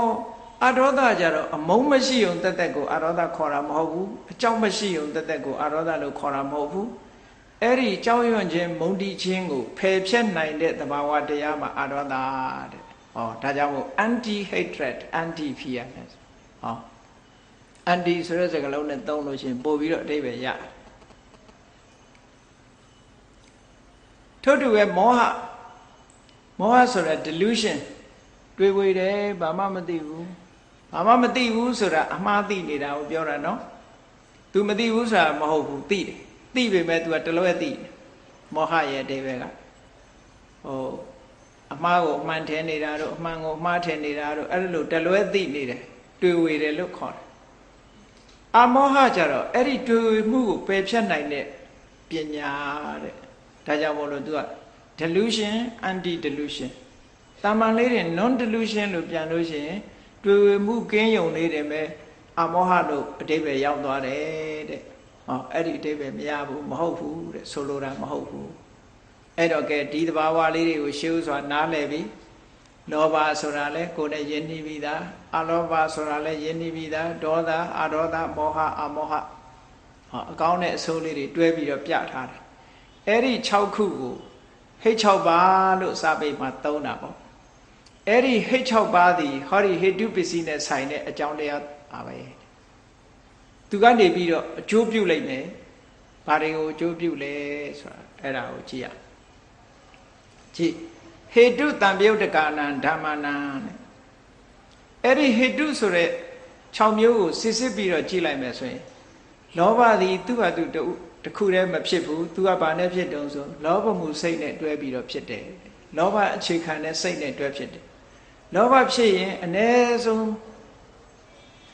စိတ်ကတစ်ခုစေတသိက်က18ခုစေတသိက်က16ခုအမြဲတမ်းအဲ့ဒါလောက်ရှိရ18ခုလောက်အ ਨੇ ဆုံးရှိမယ်ဒါစိတ်ရှင်စေတသိက်ရှင်ကိုတည်တည်ချာချာအဘိဓမ္မာသင်ထားလို့ရှင်ရတယ်နော်အဲ့ဒါကိုတော့အသေးစိတ်မပြောတော့ဘူး apply လုပ်ထားမို့လောဘဖြစ်လိုက်တယ်ဆိုတာနဲ့တပြိုင်နက်လောဘရဲ့ဖြစ်ရာစိတ်တစ်ခုရလာသူနဲ့ဖြစ်ဖို့ဖြစ်ဖက်တွေက16ခုလောက်ရှိတယ်ဆိုလိုတာက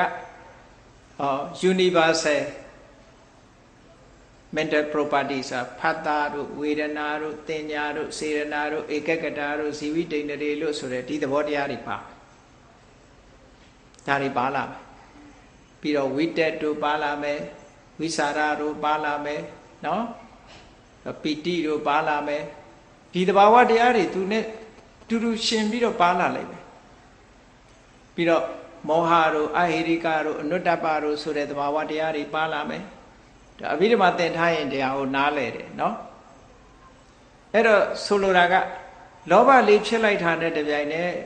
သူနဲ့ရှင်ပေါ်ရှင်ဘက်တွေပါလာမယ်လို့ဒီလိုမှတ်တာသူတစ်ခုတည်းမဖြစ်ဘူး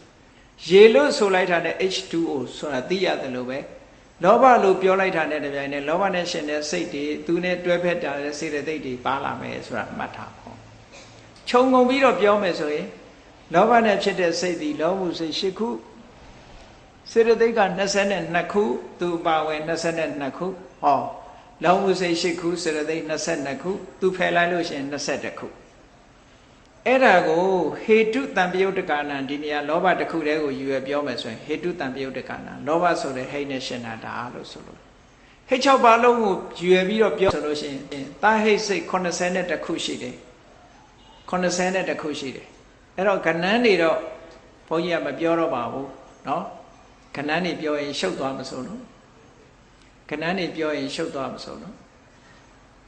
ဆိုလိုတာကဟေတုတံပြုတ်တကနာဟိတ်နဲ့ရှင်တဲ့စိတ်ပေါင်း82ခုရှိတယ်အဘိဓမ္မာမှာစေတသိက်က52ခုရှိတယ်အကုန်လုံးအပြန်လန်းယူလိုက်တော့52ခုအဲ့ဒါဒီဟေတုတံပြုတ်တကနာလို့ခေါ်တယ်ဟိတ်နဲ့ရှင်ပြီးတော့ဖြစ်ပေါ်လာတဲ့တူရှင်တွဲပြီးတော့ဖြစ်လာဆိုလိုတာကလောဘဖြစ်လဲသူတစ်ခုတည်းမဖြစ်ဘူးဒေါသဖြစ်လဲသူတစ်ခုတည်းမဖြစ်ဘူးမောဟဖြစ်ရင်လဲသူတစ်ခုတည်းမဖြစ်ဘူး အလောဘအရောဓတို့အမောဟတို့ဖြစ်ရင်လည်းသူတခုတည်းမဖြစ်ဘူးတဲ့ရှင်ပေါ်ရှင်ဘက်တွေနဲ့တွဲလာတာဘယ်တော့ဖြစ်ဖြစ် unity ပဲသူတို့ကတခုတည်းဆိုအလုံးမဖြစ်ဘူးပေါင်းစပ်လိုက်တော့မှအလုံးဖြစ်တယ်ဘယ်ရာပဲဖြစ်ဖြစ်အစုအဝေးကြီးပဲအကုန်နော်ရုပ်ပိုင်းဆိုင်ရာကြည့်လိုက်ရင်လည်းရုပ်ရှိခုအစုအဝေးပဲအ ਨੇ ဆုံးပြောတာနာမ်ပိုင်းဆိုင်ရာကြည့်ရင်နာမ်ရှိခုရဲ့အစုအဝေးပဲအ ਨੇ ဆုံးကိုပြောတာရှိခုရှိရစိတ်တစ်ခုနဲ့စေတသိက်9ခုရှိခုရှိရဒီတည်းပိုးလာတာပဲရှိတယ်အေးလောဘလေးနဲ့ဒေါသလေးနဲ့မောဟလေးနဲ့အလောဘအဒေါသအမောဟဆိုတဲ့ဒီဟိတ်6ပါးတွေကိုအကုန်လုံးခြုံငုံပြီးတော့ပြောလိုက်ပြီဆိုလို့ရှိရင်စိတ်ကတဟိတ်စိတ်ဧကတတ္တိတဲ့81ခုစေတသိက်52ခုအဲ့ဒါဒီဟိတ်နဲ့ရှင်သောတန်ပြုတ်တဓမ္မများဖြစ်ပါတယ်တဲ့အဲ့ဒီဟိတ်နဲ့ရှင်တွဲပြီးတော့ဖြစ်ပေါ်လာတဲ့ဒီစိတ်နဲ့စေတသိက်တွေကိုဟောဒီဟိတ်လို့အမည်ရတဲ့လောဘဒေါသမောဟအလောဘဒေါသအမောဟဆိုင်ရာတရားတွေကခိုင်မြဲနေအောင်သူတို့ဖန်တီးပေးထားတယ်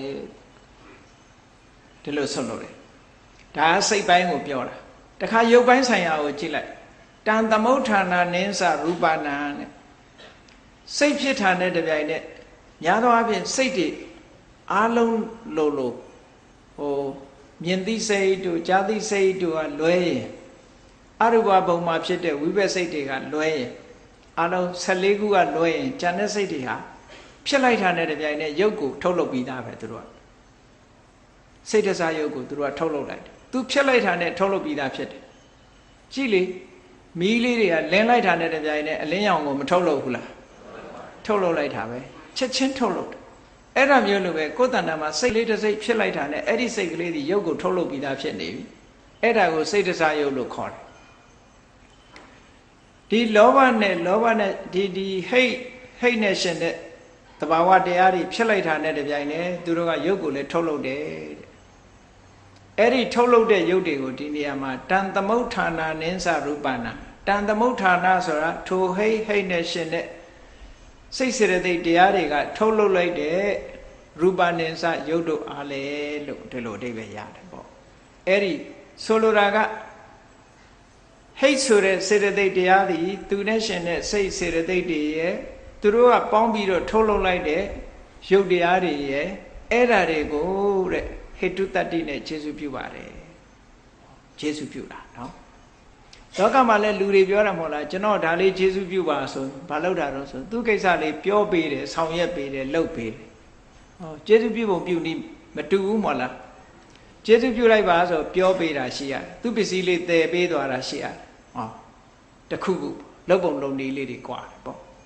အဲ့ဒါမျိုးလိုပဲဟိတ်6ပါးကနေပြီးတော့ကြံတဲ့ဟိတ်နဲ့ရှင်တဲ့စိတ်စေတသိက်တွေရဲ့သူ့ကြောင့်ဖြစ်ပေါ်လာတဲ့ရုပ်တွေကိုကျေစုပြုပေးတယ်လို့ဆိုတာဟိတုတ္တိနဲ့ကျေစုပြုတယ်ဆိုတာဘာကိုပြောတာတော့လို့ဆိုလို့ရှိရင်အဲ့ဒီတဘာဝဟိတ်တရားတွေရှိနေသေးသမျှဟောဒီအကျိုးတရားတွေဟာဆက်လက်ရှင်သန်နေတယ်လို့ဒီလိုပြောတာဟိတုတွေရဲ့စွမ်းရည်တတ္တိဆိုတာဘာကိုပြောတာတော့ဆိုရင်ဥပမာမဲ့တစ်ပင်မှာအမြင့်ရှိနေသေးသမျှကာလပတ်လုံးအဲ့ဒီအမြင့်ကိုအကြောင်းပြုပြီးတော့အရွက်တွေထွက်လာမယ်အကိုင်းတွေထွက်လာမယ်အပွင့်တွေထွက်မယ်အသီးတွေထွက်မယ် seasonally ပေါ့မဖြစ်ဘူးလားအမြင့်ရှင်သန်နေသေးသမျှကာလပတ်လုံးဟောဒီတစ်ပင်ဒီအရွက်ထွက်ချိန်ကျထွက်လိုက်မယ်အကိုင်းတွေပွားစီးလာတဲ့အချိန်အကိုင်းပွားစီးလာလိမ့်မယ်အပွင့်ချိန်ကျတော့ပွင့်လိုက်မယ်အသီးချိန်ကျတော့သီးလိုက်မယ်အကယ်၍အဲ့ဓာတွေတစ်ခုမှဆက်ပြီးတော့မဖြစ်အောင်ဆိုရင်ဘာလုပ်အောင်အဲ့ဒီအမြင့်ကိုဖြတ်တာအဲ့ဒီအမြင့်ဖြတ်လိုက်တာနဲ့တပြိုင်နက်ကျန်တဲ့ဒီအကိုင်းအခက်တွေအပွင့်တွေအသီးတွေဆိုတာမလာတော့အဲ့ဒါမျိုးလိုပဲလောဘဒေါသမောဟဆိုတဲ့ဒီသဘာဝတရားတွေအလောဘအရောဓအမောဟဆိုတဲ့သဘာဝတရားတွေရှိနေသေးသမျှဆိုင်ရာ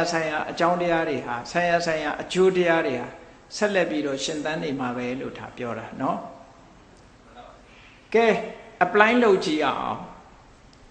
လောဘဖြစ်တယ်ဆိုပါစို့လောဘဖြစ်တယ်ပစ္စည်းလေးတစ်ခုကိုလိုချင်တဲ့လောဘစိတ်ကလေးဖြစ်လာအဲ့ဒီလောဘဆိုတဲ့သဘောလေးပေါ်လာကြတဲ့က तू ဘာတွေတွေးနေလဲစဉ်းစားကြည့် လိုချင်တဲ့စိတ်နဲ့ပဲတွေးမနေဘူးလားအဲ့ဒီလိုချင်တဲ့အတွေးတွေဆိုတာလောဘနဲ့ရှင်းနေတဲ့စိတ်တွေဖြစ်နေတာပဲလေလိုချင်တဲ့အတွေးတွေသူပြောရှိနေတယ်ဟုတ်ကဲ့လားလောဘလေးရှိနေသမျှလိုချင်တဲ့အတွေးတွေတွေးနေလိမ့်မယ်ပြီးတော့စကားကပြောလိုက်တာနဲ့တပြိုင်နက်သူလိုချင်ကြောင်းမှပြောလိုက်သူပါဇက်ကပြောတယ်အဲ့ဒါပြောလိုက်တဲ့အတန်ဒီစိတ်ဓာတ်ဘုံ mind bomb မဲ့တာပဲပြောလိုက်တဲ့အတန်လေးကဘာကြောင့်ထွက်လာတော့ဆိုရင်ဟောဒီလိုချင်တဲ့စိတ်ကနေထုတ်လုပ်လိုက်တာအဲ့ဒီအတန်လေးအဲ့ဒီအတန်လေးလည်းပဲသူကဆက်လက်ပြီးတော့ရှိနေမှာသူလိုချင်တဲ့စိတ်မကုံသေးသမျှလိုချင်ကြောင်းသူပြောလိုက်မယ်ကြုံတိုင်းအဲ့ဒါကယုတ်တရားကိုထိမ့်သိမ့်ဖြစ်နေဖို့ကဲသူလှုပ်ရှားတာသွားလာတာတွေကရောဒီလိုချင်မှုနဲ့ပတ်သက်တာမဖြစ်ပေဘူးလားဖြစ်တယ်ဟောလောဘလေးရှိနေသမျှလောဘနဲ့ပတ်သက်တဲ့အတွေးလေးတွေသူရှိနေမယ်ဒါစိတ်ပိုင်းဆိုင်ရာလောဘနဲ့အတွေးရှိတယ်လို့လောဘနဲ့ပတ်သက်တဲ့အပြောလေးတွေပြောနေလိမ့်မယ်လောဘကိုအခြေပြုပြီးတော့သွားလာလောက်ကင်လှုပ်ရှားနေလိမ့်မယ်တဲ့ဟောဒါယုတ်တရားတွေဖြစ်နေဖို့ပြောဆိုနေတာရဲ့သွားလာလောက်ကင်နေတာယုတ်တရားတွေဖြစ်နေတာဟုတ်ကဲ့လားကဲလိုချင်တဲ့စိတ်ခုန်သွားပြီလောဘမရှိတော့ဘူးဆိုကြတဲ့ကသူအဲ့ဒီအတွေးလည်းမတွေးတော့ဘူးအဲ့ဒီအပြောလည်းမပြောတော့ဘူးအဲ့ဒီအလုပ်လည်းမလုပ်တော့ဒီလိုဆိုလို့လေနော်ကဲထို့တူပဲဒေါသဆိုရင်ဘလောက်ထင်ရှားတယ်လူတွေမှာစိတ်ဆိုးနေတဲ့အချိန်ကြည့်စိတ်ဆိုးနေလို့ရှိရင်ကြည့်တွေးနေဘာတွေတွေးမကျေနပ်တာတွေပဲတွေးနေဒေါသဖြစ်เสียတွေတွေးနေအဲ့ဒါဘသူကနေပြီးတော့ဒီအတွေးကိုဆက်လက်ရှင်သန်စေတာတော့ဆိုရင်ဒေါသဆိုတဲ့ဟိတ်တရားကနေပြီးတော့ဟေတုတ္တိနဲ့ခြေစုပြုတ်နေလို့ဖြစ်တာဟေတုတ္တိနဲ့သူကဆက်ဖို့လုပ်ဘယ်လိုဆက်ဖို့လုပ်တာတော့ဆိုရင်ကြည့်အမြင့်ကနေပြီးတော့မြေစီရေစီကိုစုပ်ပြီးတော့တင်ပေးနေသည့်အတွက်ကြောင့်ဒီသစ်ပင်ကြီးကအသီးတွေအရွက်တွေအပွက်တွေရှင်သန်နေတာလေအဲ့ဒါလိုပဲဟောဒီလောဘဟာဒေါသဟာအမြင့်ပဲအဲ့ဒီအမြင့်ရှိနေသေးတယ်များသူကမကျေနပ်တဲ့အတွေးတွေတွေးနေမယ်အဲ့ဒါမကျေနပ်တဲ့စိတ်တွေပေါ်တာဒါတန်တံပြုတ်တကနိစ္စဓမ္မဟေတုတံပြုတ်တကနိစ္စဓမ္မနာမယ်အဲ့ဒီမကျေနပ်တဲ့အတွေးပြောရုံနဲ့မကဘူးသူတယောက်တည်းဆိုရင်တက်တက်ခောက်ခောက်ဖြစ်နေပဲဟောအဲ့ဒီတက်ခောက်ဆိုတဲ့အတန်ဟာဒါစိတ်တစားရုပ်ပဲနော်အဲ့ဒီအတန်ကိုဘယ်သူကထုတ်လုပ်တာတော့မကျေနပ်တဲ့ဒေါသကနေပြီးတော့ဒီစိတ်တွေကထုတ်လုပ်လိုက်တာဟုတ်ကဲ့လားဩမကျေနပ်တဲ့အတွေးလဲတွေးမယ်မကျေနပ်တဲ့အပြောတွေလဲပြောလိုက်မယ်အတန်ပလန်တွေလဲပေးလိုက်မယ်ဟောနောက်ဆုံးကြတော့သူမကျေနပ်တဲ့အလုပ်ဒေါသရှိနေပြီဆိုရင်သူကလေခြေတော့ပိတ်မဲ့ဆောင်းအောင်နင်းသွားတာပဲတကားပိတ်မဲ့ဆောင်းပိတ်ချင်ပိတ်တာပစ္စည်းပိတ်မဲ့တာမန်ချတာမဟုတ်ဘူးလွတ်ချလိုက်တာဟုတ်ကဲ့လားဒေါသဖြစ်လာကြတဲ့အမူအရာတစ်ခုကချမ်းတမ်းနေစိတ်ပြေသွားရင်တော့အဲ့ဒါလို့မဟုတ်တော့ဘူးစိတ်ပြေသွားတာနဲ့တပြိုင်နက်ကျေနပ်တဲ့အတွေးတွေတွေးနိုင်ငံခြားလူတွေတခါတလေအတော်ရည်စရာကောင်းတယ်နော်စိတ်ဆိုးနေတဲ့အချိန်မှာဆိုလို့ရှိရင်အိုးတယောက်နဲ့တယောက်ရိုက်ကြတော့မလို့နှက်ကြတော့မလို့စိတ်လေးလည်းပြေသွားရောဆွီတီးတဲ့ဟန်နီးတဲ့ဖြစ်ကုန်အဲ့လိုတွေဖြစ်သွားအရင်တော့ကတော့ဆွီတီတို့ဟန်နီတို့မဖြစ်ဘူး bloody hell လောက်တယ်အဲ့ဒီလူတွေဆဲမလားရိုက်မလားနှက်မလားဟောဒေါသလေးလည်းခြေသွားရော I'm so sorry လောက်လာနော် I apologize မင်း so sorry ဖြစ်ကုန်ညာကြည့်ဒေါသကရှိနေရင်ခုနက apologize မလုပ်သေးဘူးသူဒီလိုဖြစ်တာအဲ့ဒါကိုမြတ်စွာဘုရားဟေတုတ္တိလို့ပြောတာဟေတုတ္တိလို့ပြောတာဟေတုပစ္စည်းဆိုတာဒါပြောတာကဲအဲ့ဒါဆိုရင်အန္တရာယ်ကင်းဖို့ရပါလားဒီထဲမှာအန္တရာယ်ကင်းတယ်ဆိုတော့ခုနတနည်းပဲဖြစ်နိုင်တယ်ဟုတ်ကဲ့လားအဲ့တော့အရေးကြီးတာကတော့ကိုယ့်အကူဟာငါမကျေနပ်တဲ့အတွေးတွေဘာလို့တွေးနေတာဩဒီဒေါသကြောင့်ပဲငါဒီဒေါသဖယ်မဖြစ်မယ်ဆိုတော့အတွေးတွေးရမှာငါဘာလို့မကျေနပ်တဲ့အတွေးတွေတွေးနေငါဘာလို့တယောက်တည်းတက်ခေါက်နေလဲတက်ခေါက်နေလဲငါဘာလို့ကြမ်းကြမ်းထမ်းထမ်းနေလုံနေလဲဆိုလို့ရှိရင်ဩငါထဲမှာဒေါသရှိနေတာဒီဒေါသလေးကိုဖြောက်လိုက်တာနဲ့တပြိုင်နက်ခုနဟာတွေမလာတော့အကုန်လုံးသွားပြောလဲရင်ကျေးသွားပြီသွားလာတာလဲညင်သာသွားပြီဒေါသမရှိလို့ရှိရင်ခုန45လောက်တာမရှိတော့ဟုတ်ကဲ့အဲ့ဒီသဘောကိုပြောတာဒါဟေတုပစ္စည်းပဲအဲ့တော့အစားဝင်လာတာလေ လောဘငြိမ်းသွားတဲ့အခါဒေါသလေးငြိမ်းသွားတယ်ဆိုတာသူကသူအလိုလျောက်ငြိမ်းတာမဟုတ်ဘူးဘာဝင်လာတာငြိမ်းတာတုံးဆိုရင်အဒေါသကနေညှိမ့်ပေးလိုက်တာတဥပေါ်မှာသူနားလည်သွားပြီးတော့အကျိုးလိုလားတဲ့စိတ်ကလေးဝင်လာတယ်ငါလုံးမိတာမှားတယ်အဲ့ကြတော့ဖြစ်သွားငါပြောမိတာတွေလွန်သွားပလားစဉ်းစားလားဟုတ်ကဲ့အဒေါသလေးဝင်လာရင်အဲ့လိုစဉ်းစားဒေါသဝင်နေတော့ကတော့အိုးနဲတော်နေသေးတယ်ပြောမယ်သူဆဲမယ်အာရပါရပြောမယ်အဲ့ဒီဒေါသလေးလည်းပျောက်သွားပြီးတော့အဒေါသသဘောလေးမေတ္တာသဘောလေးလည်းဝင်လာလိုက်ရောခုနဖြစ်သွားပြန်ရောဒေါသပျောက်သွားတော့ဘယ်သူရောက်လာအဒေါသပျောက်ရောက်လာပြန်တာပဲနော်လောဘပျောက်သွားပြန်လို့ရှင်လဲခုနအလောဘရောက်လာပြန်အလောဘရောက်လာတဲ့အခါကျဘာဖြစ်တော့လှူရမယ်တန်းရမယ်ဘယ်သူအကူအညီပေးရမလဲဆိုတဲ့အတွေးတွေတွေးလာတယ်ကိုယ့်ပစ္စည်းကိုဆုံးလွတ်ခြင်းတယ်ကျွေးခြင်းတယ်မွေးခြင်းတယ်ဆိုဟောတို့အတွေးတွေတွေးလာတယ်သူကဒီအတွေးမျိုးတွေတွေးလာတယ်ပြောလာတယ်ဆိုးလာတယ်လောက်ကင်လာတယ်အလောဘဝင်လာလို့ရှင်တယ်လောဘဝင်လာရင်အဲ့ဒီအတွေးတွေအကုန်ပြောက်ကုန်ပြန်ရောထို့တူပဲမောဟဝင်လာရင်ဘယ်လိုဖြစ်မောဟဝင်လာလို့ရှင်တန်တရားတွေဖြစ်လာပဋ္ဌာန်းဆိုတာဘုရားဟောတာဟုတ်ကဲ့လားဘယ်သူပြောနိုင်မှာလွန်ခဲ့တဲ့နှစ်ပေါင်း2500ပဋ္ဌာန်းဟောတာရောဟုတ်လားဒါရွတ်နေလို့ရောကုသိုလ်ရတာဟုတ်ကဲ့လားအတွေးတွေဝင်လာပြီးတန်တရားတွေဖြစ်လာဒါမောဟဝင်လာစိတ်တွေကမတည်ငြိမ်ဘူးလွင်ပါလာတယ်မောဟမှုစိတ်တွေဖြစ်လာမောဟရှိနေရင်အဲ့ဒီအတွေးတွေဝင်နေမှာပဲဒါကမောဟကနေပြီးတော့ကြည့်သူကနေပြီးတော့ထုတ်လုပ်နေတာနော်မောဟကထုတ်လုပ်နေသည့်အတွက်ကြောင့်တန်တရားတွေဝင်လာတယ်မငြိမ်သက်တဲ့အတွေးတွေတွေးလာတယ်မယုံကြည်တဲ့အတွေးတွေဝင်လာတယ်မောဟကနေပြီးအဲ့ဒါလို့မဟုတ်ဘဲနဲ့တေးသေးချာချာအသိဉာဏ်နဲ့ဆင်ញင်စဉ်းစားတတ်လာလို့ဉာဏ်ရလာပြီဆိုကြတဲ့ခုနတန်တရားဆိုတဲ့အတွေးတွေမလာတော့ဘူးကုန်းတန်တရားဆိုတဲ့အတွေးတွေမလာတော့ဘူးစိတ်ပြန့်လွင့်နေတာမရှိတော့ဘူးအမောဟဆိုတဲ့အဉာဏ်ရလာတဲ့အခါကျတော့ဒါတွေပျောက်သွားပြန်အဲ့ဒါကိုပြောလို့တာဟေတုပစ္စည်းဆိုတာဒီအဓိပ္ပာယ်ကိုဆိုလိုပါတယ်လောဘတွေဒေါသတွေမောဟတွေဆိုတဲ့ဒီအကြောင်းတရားတွေဟိတ်တရားတွေမိမိတို့တဏ္ဍာမှာရှိနေသေးတယ်များအတွေးတွေလည်းဆက်ပြီးတော့ဖြစ်နေမယ်ပြောမှုဆိုမှုတွေလောက်ကိုက်မှုတွေလည်းဆက်ပြီးတော့ဖြစ်နေမယ်ဒါကိုဘယ်သူကနေပြီးတော့ဖြစ်ပေါ်စေတာတော့ဆိုရင်လောဘဒေါသမောဟဆိုတဲ့ဒီဟိတ်တရားတွေကနေပြီးဒီဆိုင်ရာအကျိုးတရားတွေကိုရှင်သန်နေအောင်ဆက်လက်ဖြစ်နေအောင်လုပ်ပေးထားတာလို့ဒါကိုဟေတုတ္တိလို့ခေါ်ပါတယ်အဲ့ဒါကိုမြတ်စွာဘုရားကဟောတာနော်ဟေတုတံပြုရိကာနံဓမ္မနံတံသမုဋ္ဌာနာနိသရူပနံဟေတုပစ္စေနပစ္စယောဟေတုလောဘဒေါသမောဟလောဘဒေါသအမောဟလို့ဆိုရဲဟိတ်6ပါးတရားတို့သည်ဟေတုတံပြုရိကာနံထိုဟိတ်6ပါးနှင့်ရှင်ပြီးတော့ဖြစ်ပေါ်လာတဲ့စိတ်စေတသိက်တရားတို့အား၎င်းတံသမုဋ္ဌာနံထိုဟိတ်နှင့်ရှင်တဲ့စိတ်တရားတို့ရဲ့စိတ်တရားတို့အကြောင်းပြုပြီးတော့ဖြစ်ပေါ်လာတဲ့ရူပနဲ့စာယုတ်တရားတို့အား၎င်း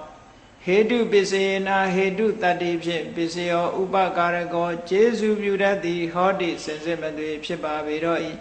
ဣတိဤသို့ဘဂဝါရွှေဖုံးတော်သခင်ရှင်တော်မြတ်ဘုရားသည်အဝေါစကောင်းစွာမသွေဟောကြားတော်မူခဲ့ပါပေတည်း